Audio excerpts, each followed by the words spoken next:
My ex-husband brought his new family to the summer cabin I built. He smirked. "You can't do anything about it," cried in court. But he didn't know it's no longer just a cabin. The letter trembled in my hands as I read it again. My lawyer's neat handwriting doing nothing to soften the blow. Per the court's decision, Mr. Campbell retains partial access rights to the lakeside property. I crumpled the paper, my fingers turning white at the knuckles. My name is Phoebe, and my ex-husband just won the right to use my cabin, the one thing I fought hardest to keep in our divorce.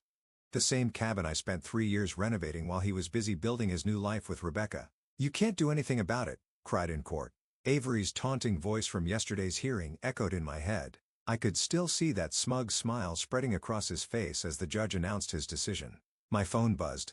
"Speaking of the devil, just wanted to let you know we'll be using the cabin next weekend." Avery's voice dripped with false courtesy. "Rebecca's really looking forward to it. Oh, and Nicole's coming too." I gripped the kitchen counter. "Nicole, you're bringing your stepdaughter?" "Our daughter now. Phoebe. Remember? Rebecca adopted her." The room spun slightly. I hadn't known about the adoption. That's great," I managed. "Isn't it? We're finally a real family. The kind you never wanted to give me." The line went dead before I could respond. I grabbed my keys and jacket, needing to see the cabin one last time before they invaded it. The drive up was familiar. Every curve of the road etched into my memory like the growth rings of the trees surrounding my sanctuary. As I pulled up, the afternoon sun caught the new windows I'd installed myself, the deck I'd rebuilt board by board, the garden I'd planted with my own hands. "I thought I'd find you here." I turned to see Skylar walking up the path, her familiar red boots crunching on the gravel. My best friend knew me too well. "How bad was it?" she asked, joining me on the front steps. "He gets it every other weekend, plus holidays." My voice cracked. "And he's bringing them next weekend, his perfect new family." Skylar's eyes narrowed. "That entitled bastard, after everything you put into this place?" 3 years of work, every spare dollar I had. I stood up, pacing the deck. "You know what the worst part is? He doesn't even want the cabin. He just wants to prove he can take it from me. So what are you going to do about it?" I stopped pacing. "What can I do? He won the court battle." Skylar's smile turned mischievous. "The cabin, yes, but what about the land around it?" "What do you mean?" "Well, I've been doing some research. The property lines extend way beyond the cabin itself, and there's nothing in the court order about how you use the surrounding land, is there?" I felt a spark of something dangerous ignite in my chest. No, there isn't. "And you know what this area needs? A community center, specifically a women's resource center." Skylar's eyes gleamed. "Imagine Avery's face when he brings his perfect new family up here only to find himself surrounded by the kind of independent, empowered women he tried so hard to control." I walked to the edge of the deck, surveying the clearing beyond the cabin. The space was perfect, visible from every window, impossible to ignore. "It would take money," I said slowly. "Resources. I know some people, including a journalist named Valentina, who'd love to cover a story like this." My phone buzzed again. Another text from Avery. "BTW, having professional photos taken at the cabin next month for Rebecca's social media. Hope you don't mind." I showed Skylar the message and she laughed. "Oh, this is too perfect. You know what they say about karma? That she's a patient bitch." "Exactly." Skylar linked her arm through mine. "So what do you say? Ready to give karma a little push?" I looked at the cabin, my cabin, and felt the weight of every dismissive comment, every manipulative move, every cruel jab Avery had ever thrown my way. Then I thought about Nicole, his stepdaughter, being drawn into his web of control. "You know what?" I smiled for the first time that day. "I think it's time this place lived up to its potential, not as a weekend getaway for Avery's perfect family photos, but as something that actually matters." Skylar squeezed my arm. "That's my girl. Let's make some calls." As we walked back to our cars, planning our first moves, I couldn't help but glance back at the cabin. Avery thought he'd won. Thought he'd finally broken me, but he'd forgotten one crucial thing. I'd rebuilt this place from nothing once before. I could do it again. Only this time, I'd build something he couldn't touch. "Look at this." Skylar spread the property maps across my kitchen table, her coffee going cold beside her. "The court order specifically mentions the cabin and immediate surrounding area, roughly 50 feet in each direction. But you own 5 acres, Phoebe." I traced the boundary lines with my finger, "and everything outside that 50-foot radius is completely yours to do with as you please." Skylar pulled out her laptop. "I've been researching similar projects. There's a women's center in Portland that started in someone's backyard. Now they help hundreds of women start their own businesses." My phone lit up with a text from Avery. "Need to store some jet skis at the cabin. Making memories with the family." I turned the phone face down. "So what's our first step?" Actually, Skylar typed something into her laptop. I already took it. Remember Valentina, the journalist who covered that corporate scandal last year? The one who made that CEO cry on camera? That's her. She's meeting us for lunch in 20 minutes. I nearly choked on my coffee. Today? Skylar, I'm not ready. You're never more ready than when you're angry. She closed her laptop. And trust me, Valentina's going to love this story. The cafe was busy when we arrived, but I spotted Valentina immediately. She had that journalist energy, alert, observant, already taking mental notes as we approached. So, Valentina said after introductions, Skylar tells me you're planning something revolutionary. I hesitated, but Skylar jumped in. Show her the text, Phoebe. I pulled up Avery's message about the jet skis. Valentina read it, then scrolled through the previous messages, her eyebrows rising. And this man, your ex-husband, he fought for access to a cabin he barely used during your marriage? He fought because he could, I said, because he knew how much it meant to me. Valentina leaned forward. And now you want to build a women's resource center around his weekend getaway spot? Not around it, I corrected. Beyond it, on land that's legally mine. A slow smile spread across Valentina's face. Tell me more. For the next hour, we outlined the vision, workshops, business mentoring, skill-sharing sessions, a place where women could find support, resources, and community. But here's what makes it newsworthy, Valentina said, scribbling in her notebook. It's not just about revenge. It's about transformation. Taking something meant to hurt you and using it to help others. I have some contacts in construction, Skylar added. Women-owned businesses ready to help. We could break ground within weeks. Valentina's eyes lit up. And I know several successful businesswomen looking for meaningful projects to support. This could be huge, Phoebe. Just then, my phone buzzed again. This time, it was a photo from Nicole, Avery's stepdaughter. She'd sent a picture of herself at some corporate event with Avery and Rebecca looking uncomfortable in a too formal dress. Dad's making me intern at his firm. Her message read, I hate it here. I showed the others the message. Perfect timing, Valentina said. We could include youth mentorship programs, give girls like Nicole alternatives to their parents' prescribed paths. Avery would lose it, I said, feeling a mix of satisfaction and genuine excitement. That's just a bonus, Skylar grinned. The real win is what this could mean for the community. Valentina closed her notebook. I want to break this story, not just about the center, but the whole journey from divorce court to community triumph. It's the kind of inspiration people need right now. When? I asked. Let's time it right. When's your ex planning those social media photos? Next month. Perfect. Valentina's smile turned calculating. We'll have the foundation laid by then. Nothing he can legally object to, but enough to ruin his perfect family photos. And when he reacts, we'll be ready, Skylar finished. Back home that evening, I stood in my backyard imagining the transformation to come. My phone buzzed with a group chat Skylar had created.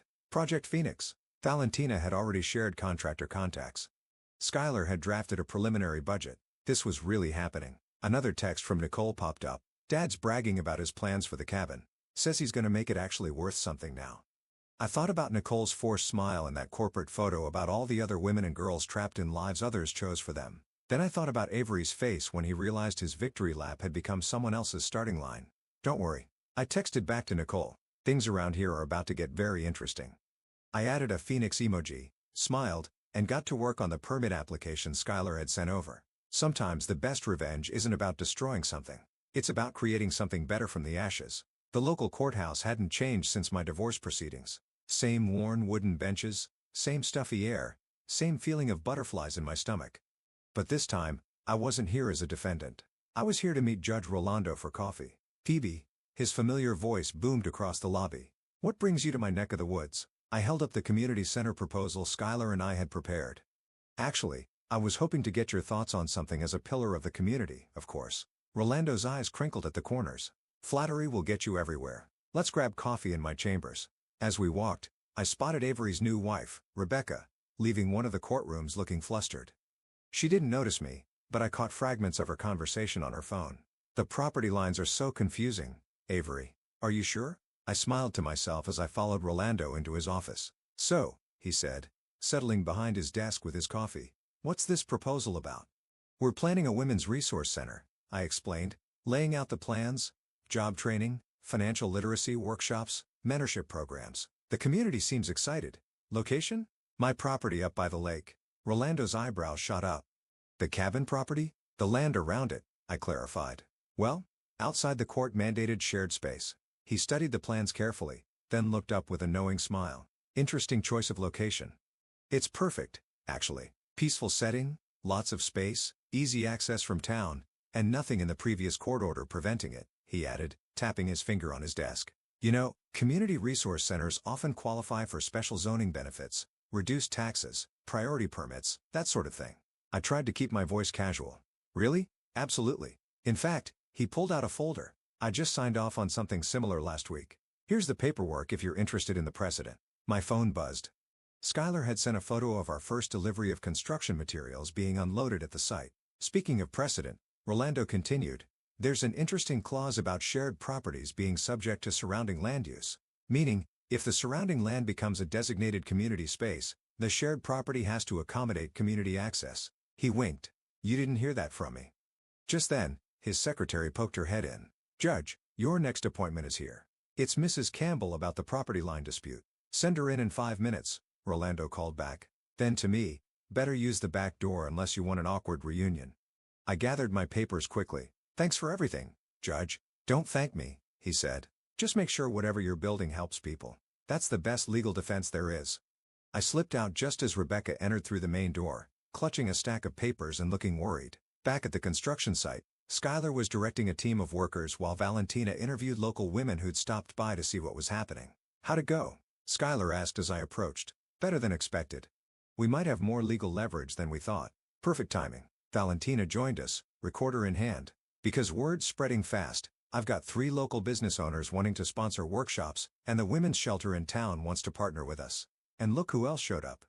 Skylar nodded toward a car pulling into the lot. Nicole stepped out, looking around nervously before spotting us. I told Dad I was at study group, she said, approaching. Is it true? Are you really building a place to help women start their own businesses? Among other things, I said. Want to see the plans? Her eyes lit up as we showed her the blueprints. This is amazing. Dad's been pushing me to follow his footsteps in corporate law, but I really want to start my own graphic design company. We'll have workshops for that, Skylar said. Marketing, business planning, everything you need. Nicole's phone chimed. Her face fell. It's Rebecca. They're looking for me. Better go, I said. But Nicole, you're welcome here anytime. After she left, Valentina checked her notes. This is Gold, the stepdaughter of the man who tried to take your property, finding empowerment in the very place he meant to use against you? Speaking of which, Skylar pointed to an incoming email on my phone. Looks like Avery's lawyer just requested clarification about the property boundaries.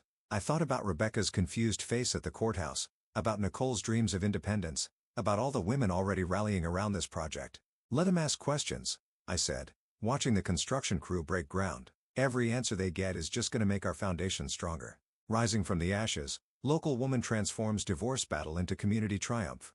Valentina's headline blazed across the front page of the local paper. I stood at the construction site watching women stream in for our unofficial opening day. The article clutched in dozens of hands.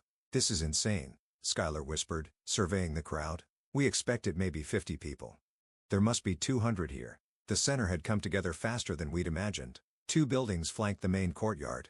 One for workshops and classes, another for office spaces and mentoring sessions. The cabin sat in the distance, looking small and insignificant compared to the vibrant community space we'd created. PB.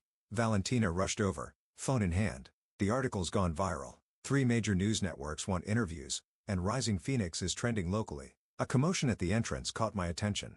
Avery stood there, newspaper crumpled in his fist, face red with fury. Rebecca hovered behind him, looking uncertain, while Nicole lingered even further back, trying to hide a smile. What is this? He demanded, storming over and waving the paper. You turned my property into some sort of feminist commune? Your property? I kept my voice steady, aware of phones recording nearby. The cabin's that way, Avery. This is my land, remember? The part you didn't fight for because you thought it was worthless? You planned this, he sputtered. You deliberately built a community resource center that's already helped 30 women start their own businesses. Valentina cut in smoothly, her recorder visible. Would you like to comment on your opposition to local economic growth, Mr. Campbell? Avery's mouth snapped shut as he finally noticed the cameras. Rebecca tugged at his sleeve. Honey, maybe we should know. He jerked away from her. This was supposed to be our family retreat, our perfect getaway. Look what she's done to it. Made it perfect for a lot of families? Nicole stepped forward, her voice stronger than I'd ever heard it. Dad, they're offering free graphic design courses, real business training, not just corporate internships where I fetch coffee. Nicole, get in the car, Avery snapped. Actually, Nicole pulled out some papers. I signed up for the Young Entrepreneurs Program. I'm 16. I don't need parental permission. The crowd had grown silent watching the drama unfold. Skylar touched my arm, nodding toward a group of women approaching the local business owners who'd sponsored our programs. "Mr. Campbell," one of them called out, "we've been looking forward to meeting you. Your ex-wife's initiative is exactly what this community needed. We'd love your thoughts on supporting young entrepreneurs like your daughter." Avery's face cycled through several shades of red as cameras turned toward him.